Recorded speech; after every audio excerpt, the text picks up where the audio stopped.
શ્રી ગણેશાય નમઃ. મિત્રો, આપ જોઈ રહ્યા છો આપણી યુટ્યુબ ચેનલ આશીર્વાદમાં આપ સૌનું સ્વાગત છે. આજે શુભ કરનારી, મંગલકારી, પાપોનો નાશ કરી મુક્તિ દેનારી, મોક્ષદાયની, મનવાંછિત ફળ આપનારી મંગલકારી શુભ એકાદશી છે. તો આજે આપણે આ એકાદશીના પવિત્ર પાવન દિવસે ગીતાજીના 10મા અધ્યાય વિભૂતિ યોગના મહાત્મ્ય ફળ સારાંશ વિશે આજે આપણે આ વિડીયોમાં સાંભળીશું.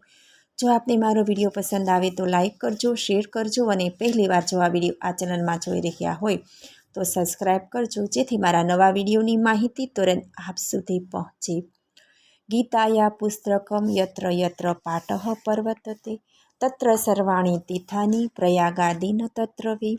જ્યાં ભગવદ્ ગીતાનો ગ્રંથ છે, જ્યાં ગીતાનું પઠન થાય છે, ત્યાં સર્વ તીર્થો વાસ કરે છે. અર્થાત તીર્થયાત્રા જેટલું ફળ પવિત્ર ગીતાજીના પાઠથી મળે છે. પ્રયાગ આદિ પવિત્ર ધામોમાં સ્નાન કરવાથી જે ફળ મળે છે તે જ ફળ ગીતાજીના પઠન અને શ્રવણથી મળે છે. ગીતા સુગીતા કર્તવ્ય કી મન્યે સંગ્રહી યા સ્વયં પદ્મનાભસ્ય મુખદ્વાની દૂતા સુતા. જે દિવ્ય છે, જે મધુર છે, તેનું સતત ધ્યાન કરો, નિયમિત તેને સમીપ રાખો. કારણ કે ગીતા એ ગંગાથી પણ વધારે છે. કેમ કે ગંગામાં સ્નાન કરવાવાળો પોતે મુક્ત થાય છે, પણ બીજાને મુક્ત કરી શકતો નથી. પરંતુ ગીતાથી પોતે મુક્ત થાય છે અને બીજાને મુક્ત કરવામાં પણ સમર્થ બને છે. ગંગા ભગવાનના ચરણમાંથી પ્રગટ થઈ છે, જ્યારે ગીતા તો સાક્ષાત ભગવાન શ્રી કૃષ્ણના મુખ કમળમાંથી પ્રગટ થઈ છે. 10મો અધ્યાય વિભૂતિ યોગનો સારાંશ. જગતમાં જ્ઞાન, વિજ્ઞાન, શક્તિ વગેરે જે કાંઈ અસ્તિત્વ ધરાવે છે તે બધાનો મૂળ ઈશ્વર પોતે છે. પરંતુ મોટા મોટા ઋષિ મુનિઓ કે દેવલોકો પણ તે ઈશ્વરની આ પ્રકારની શક્તિને જાણી શકતા નથી. ઈશ્વરનો જન્મ હોતો નથી. સમગ્ર સૃષ્ટિનો પણ તે એક જ માલિક છે. આ વાત જે સમજી જાય તેના બધા જ પાપ ધોવાઈ જાય. ઈશ્વરની પ્રેરણાથી આપણને જ્ઞાન અને બુદ્ધિ મળે, તેની જ માયાથી સુખ દુઃખ પ્રાપ્ત થાય અને ઈશ્વર જ આપણને ડરાવે અથવા ભયથી મુક્ત કરે. સનફ વગેરે ઋષિ મુનિઓ પ્રભુના નામનું સર્જન છે અને તે આદિ પુરુષથી જે જગતની પ્રજા પેદા થઈ છે તે પણ ઈશ્વરની પ્રજા છે એવું જ્ઞાન જેને થયું હોય તે હંમેશા પ્રેમથી અને સાચા હૃદયથી ઈશ્વરને યાદ કરીને તેની ભક્તિ કરે છે. જ્ઞાની અથવા વિદ્વાન માણસોમાં જે અજ્ઞાનનું અંધારું હોય તેને પ્રભુ જાતે જ્ઞાન સ્વરૂપ દીવાની જ્યોત આપીને દૂર કરે છે. ભગવાન પોતે જ પરબ્રહ્મ રૂપ છે, તે જ પરમધામ છે અને સંપૂર્ણ પવિત્ર છે. તેમને દેવો કે અસુરો કોઈ જાણી શકતું નથી. ઈશ્વર પોતે પોતાના જ જ્ઞાન વડે પોતાની જાતને સંપૂર્ણપણે જાણે છે. બધા યાદવોમાં વાસુદેવ એ પરબ્રહ્મનું સ્વરૂપ છે. 5 પાંડવોમાં અર્જુન, મુનિઓમાં વ્યાસ મહર્ષિ અને કવિઓમાં અસુરોના આચાર્ય શુક્રાચાર્ય આ બધા બ્રહ્મના સ્વરૂપો છે. જગતની તમામ જીવંત, સુંદરતાવાળી, પ્રભાવશાળી, તાકતવાળી અથવા વૈભવશાળી વસ્તુઓ છે તે પ્રભુના તેજમાંથી જ પેદા થયેલી છે. છેલ્લે ભગવાન અર્જુનને કહે છે કે તારે મોક્ષની ઈચ્છાવાળાએ આ બધું જાણવાની જરૂર નથી. માત્ર એટલું જાણવું જોઈએ કે ઈશ્વર પોતાના એક અંશથી જ આખા વિશ્વને ટકાવી રાખે છે. 10મો અધ્યાય વિભૂતિ યોગ. શ્રી ભગવાન બોલ્યા, હે મહાબાહુ, ફરીથી મારું તું ઉત્કૃષ્ટ વચન સાંભળ. મારા વચનથી સંતુષ્ટ થયેલા એવા તને હું તારું હિત કરવાની ઈચ્છાથી કહું છું. દેવોના સમુદાયો મારા સામર્થ્યને જાણતા નથી, તેમજ મહર્ષિઓ પણ જાણતા નથી. કારણ કે સર્વ પ્રકારે દેવોનું તેમજ મહર્ષિઓનું પણ હું આદિ કારણ છું, જે મને જન્મ વગરનો, કારણ વગરનો એટલે અનાદિ અને લોકના મહેશ્વર તરીકે જાણે છે. તે મનુષ્યોમાં મોહ ન પામેલો પુરુષ સર્વ પાપથી મુક્ત થાય છે. બુદ્ધિ, જ્ઞાન, અસમોહ, ક્ષમા, સત્ય, દમ, શમ, સુખ, દુઃખ, ભવ, ભાવ, ભય તથા અભય, અહિંસા, સમતા, તૃષ્ટિ, તપ, દાન, યશ, અપયશ એવા ભૂતોના નાના નાના પ્રકારના વિકારો મારાથી જ થાય છે. સર્ગના આરંભમાં 7 ઋષિઓ તેમજ 4 મનુઓ મારા ઉપર ભાવ નાખનારા માનસપુત્રો થયા અને દુનિયામાં આ બધી તેમની પ્રજાઓ છે. મારી આ વિભૂતિઓને તેમજ યોગને જ યથાર્થ જાણે છે તે નિશ્ચય યોગ વડે જ મુક્ત થાય છે, એમાં શંકાને સ્થાન નથી. હું સૌ કોઈનું ઉત્પત્તિ સ્થાન છું, મારાથી જ આ બધું ચાલે છે એમ માનીને ભક્તિભાવ વડે યુક્ત એવા વિદ્વાનો લોકો મને ભજે છે. મારામાં ચિત્ત રાખનારા, મારી તરફ જેમના પ્રાણ જ આવ્યા છે એવા પરસ્પર મારા વિશે બોધ કરનારા અને નિરંતર મારો ગુણકથન કરનારા લોકો શાંતિ પામે છે અને રમમાણ થાય છે.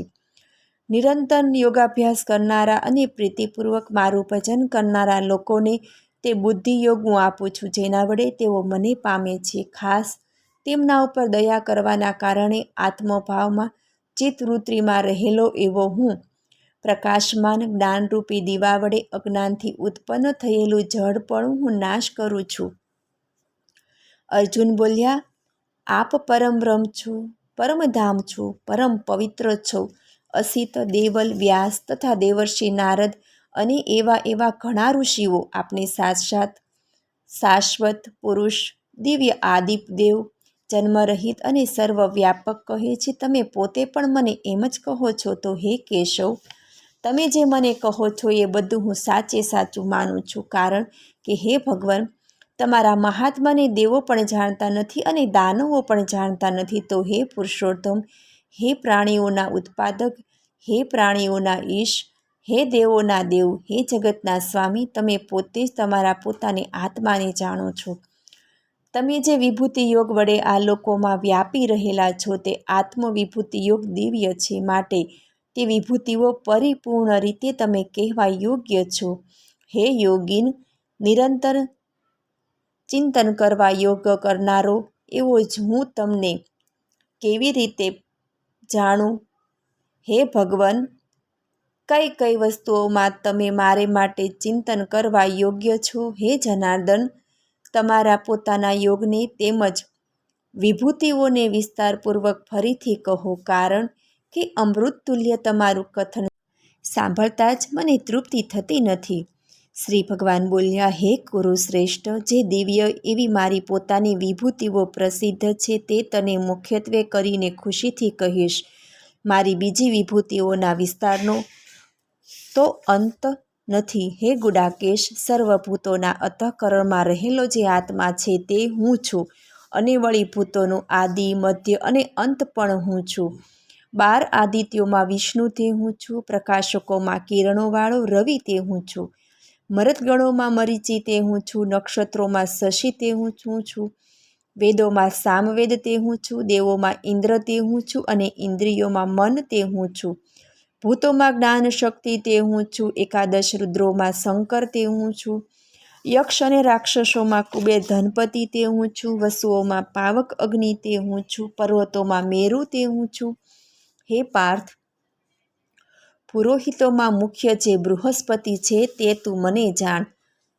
સેનાપતિઓમાં સ્કંદ તે હું છું, સરોવરોમાં સાગર તે હું છું, મહર્ષિઓમાં ભૃગુ તે હું છું, શબ્દોમાં એક અક્ષર ઓમકાર તે હું છું, યજ્ઞોમાં જપ યજ્ઞ તે હું છું, સ્થાવરોમાં હિમાલય તે હું છું, બધા વૃક્ષોમાં અશ્વત્થ પીપળો તે હું છું, દેવર્ષિઓમાં નારદ તે હું છું, ગંધર્વોમાં ચિત્રરથ તે હું છું, સિદ્ધિ પુરુષોમાં કપિલ ઋષિ તે હું છું, અશ્વોમાં અમૃતને માટે રચાયેલા સમુદ્ર મંથનમાંથી નીકળેલો ઉષશ્રવા નામનો અશ્વ તે મને જાણ. ઉત્તમ હાથીઓમાં એરાવત તે હું છું, અને રાજાઓમાં રાજા તે હું છું એમ જાણ. હથિયારોમાં વ્રજ તે હું છું, ગાયોમાં કામધેનુ તે હું છું, છોકરા પેદા કરનાર કંદર્પ એટલે કામ તે હું છું, અને સાપોમાં વાસુકી નાગ તે હું છું, નાગોમાં શેષ તે હું છું, જળદેવોમાં તેમનો રાજા વરુણ તે હું છું, અને પિતૃઓમાં અર્યમા તે હું છું, ધર્માધર્મનું ફળ આપી નિગ્રહાનુગ્રહ કરનારા વાળાઓમાં યમ તે હું છું, દૈત્યોમાં પ્રહલાદ તે હું છું, ગણિત કરનાર મોહતિકામાં કાળ તે હું છું, મૃગોમાં મુગેન્દ્ર તે હું છું, પક્ષીઓમાં ગરુડ તે હું છું, પવન કરનારાઓમાં પવન તે હું છું, શસ્ત્રધારીઓમાં રામ તે હું છું, અને માછલાઓમાં મગરમચ્છ તે હું જ છું, નદીઓમાં ગંગા તે હું છું. હે અર્જુન, સૃષ્ટિનો આદિ અંત અને મધ્ય તે હું જ છું, વિદ્યાઓમાં અધ્યાત્મ વિદ્યા તે પણ હું જ છું, બોલવાવાળાઓમાં વાદ તે હું છું, અક્ષરોમાં અકાર તે હું છું, સમાધ સમાજ સમુદાયમાં દંડ તે હું છું, હું જ અક્ષય કાળ છું, ચૌતરફ મુખોવાળો કર્મદાતા પણ હું છું, સર્વસ્વ હરણ કરનારાઓમાં જે મૃત્યુ તે હું છું, ભાવિ કલ્યાણોમાં જે અભય દેનાર છે તે હું છું, નારીઓમાં કીર્તિ, શ્રી, વાણી, સ્મૃતિ, મેઘા, ધીરજ અને ક્ષમા તે હું છું, તેમજ સામવેદના વિભાગોમાં બૃહદ સામ તે હું છું, છંદોમાં ગાયત્રી હું છું, મહિનાઓમાં માર્ગશીર્ષ હું છું, 6 ઋતુઓમાં વસંત ઋતુ તે હું છું, કપટ કરનારાઓમાં જુગાર તે હું છું, તે તેજસ્વીઓનું તેજ હું છું, જય હું છું, વ્યવસાય હું છું, સત્વશાળી પુરુષનું સત્વ પણ હું જ છું, યાદવોમાં વાસુદેવ તે હું છું, પાંડવોમાં અર્જુન તે હું છું, મુનિઓમાં પણ વ્યાસ તે હું છું, કવિઓમાં શુક્રાચાર્ય કવિ તે હું છું, દંડ કરનારાઓમાં દંડ તે હું છું, જીતવાની ઈચ્છાવાળા પુરુષોમાં નીતિ તે હું છું, છાને રાખવા યોગ્ય વસ્તુમાં મૌન તે પણ હું છું, અને જ્ઞાનીઓનું જ્ઞાન તે પણ હું છું. તો હે અર્જુન, સર્વભૂતોનું બીજ તે હું છું, સરાચર એવું એકે ભૂત પ્રાણી પદાર્થ નથી કે જે મારા વિનાનું હોય. તો હે પરંતપ, મારી દિવ્ય વિભૂતિઓનો અંત નથી, તદાપી મુખ્ય આ વિભૂતિઓનો વિસ્તાર તો મેં તને કહ્યું. જે વિભૂતિવાળું, શ્રીવાળું તથા હંમેશા જેની ચડતી હોય એવા જે પ્રાણી હોય તે બધા મારા તેજના અંશમાંથી ઉત્પન્ન થનારા છે એમ તું જાણ. તો હે અર્જુન, આટલું બધું જાણીને તારે શું કરવું છે? આખા જગતને મારા એક અંશ વડે વ્યાપીને હું રહેલો છું. ઇતિ શ્રીમદ ભગવદ્ ગીતામાં શ્રી કૃષ્ણ અર્જુન વચ્ચે થયેલ સંવાદમાં વિભૂતિ યોગ નામનો 10મો અધ્યાય સંપૂર્ણ. 10મા અધ્યાયનું મહાત્મ્ય અને તેનું ફળ. ચંદ્રા એક પવિત્ર બ્રાહ્મણની પત્ની હતી. ચંદ્રા પોતે નિરંતર પોતાના પતિની ઈચ્છા પ્રમાણે ચાલનારી સ્ત્રી હતી. આ ચંદ્રાને નાનપણથી જ પક્ષીઓ પર પ્રેમ હતો. આથી પોતાના પતિની રજા લઈ તે પિયરથી અનેક પક્ષીઓ પોતાને સાસરે લઈ આવી હતી. દરરોજ તેનો પતિ બહાર જાય ત્યારે ચંદ્રા પોતાના કામકાજથી પરવારી પક્ષીઓને રમાડવામાં સમય પસાર કરતી હતી. એક વખતની વાત છે, ચંદ્રા પોતાની પાળેલી મેના સાથે રમતી હતી. આ જ વખતે તેનો પતિ બહારથી આવ્યા. ચંદ્રા રમતમાં એટલી બધી ખોવાઈ ગઈ કે તેના પતિ ઘેરે આવ્યા તેનું ભાન ન રહ્યું. આથી તે પોતાની રમત છોડીને પતિનો સત્કાર કરવા ઉઠી નહીં. આ વાતથી ચંદ્રાનો પતિ ક્રોધે ભરાયો અને તેને શાપ આપ્યો. પતિના શાપને કારણે મેના બનેલી ચંદ્રા એક ઋષિના આશ્રમમાં વૃક્ષ ઉપર રહેવા લાગી. ત્યાં આશ્રમમાં દરરોજ ગીતાજીના 10મા અધ્યાયનો પાઠ થતો. દરરોજ 10મા અધ્યાયનો આ પાઠ સાંભળવાથી મેનાની યોનિમાંથી ચંદ્રાનો ઉદ્ધાર થયો અને તે સ્વર્ગની અપ્સરા બનીને સ્વર્ગમાં ચાલી ગઈ. આ અપ્સરા દરરોજ માનસરોવરમાં સ્નાન કરવા આવે. એક વખત વસંત ઋતુમાં સ્નાન કરવા આવેલી અપ્સરાને જળમાં થોડીવાર ક્રીડા કરવાની ઈચ્છા થઈ. આથી તે પોતાના વસ્ત્રો કિનારા ઉપર મૂકીને ક્રીડા કરવા માટે જળમાં બેઠી. એ જ વખતે અતિ ક્રોધી સ્વભાવના દુર્વાસા મુનિ ત્યાંથી આવી પહોંચ્યા. જળમાં નગ્ન થઈને નહાતી સ્નાન કરતી અપ્સરાને તે મુનિનો શ્રાપ મળ્યો અને તે જળમાં કમળ થઈને રહી. આ અવસ્થામાં પણ તે ગીતાજીના 10મા અધ્યાયનું હંમેશા શ્રવણ કરતી. એટલે શ્રાપની 100 વર્ષની મુદત પૂરી થતાં તે ફરી અપ્સરા થઈને સ્વર્ગે ચાલી ગઈ. આ અપ્સરા જ્યારે કમળ હતી ત્યારે એક વખત એક હંસ માન સરોવર ઉપરથી ઉડતો હતો. તે જ્યારે ઉડતો ઉડતો પેલા કમળ પર જઈને પસાર થયો ત્યારે તેનો રંગ અચાનક કાળો થઈ ગયો. કમળનું આવું અસહ્ય તેજ 10મા અધ્યાયના પાઠને કારણે હતું.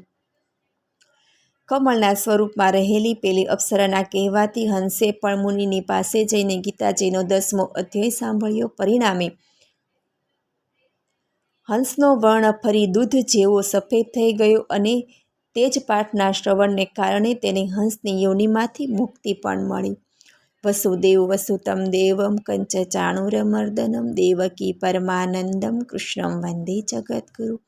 મને સાંભળવા બદલ ધન્યવાદ. જો આપને મારો વિડીયો પસંદ આવે તો લાઈક કરજો, શેર કરજો અને પહેલી વાર જો આ વિડીયો આ ચેનલમાં જોઈ રહ્યા હોય તો સબસ્ક્રાઈબ કરજો, જેથી મારા નવા વિડીયોની માહિતી તુરંત આપ સુધી પહોંચે. ધન્યવાદ. જય શ્રી કૃષ્ણ.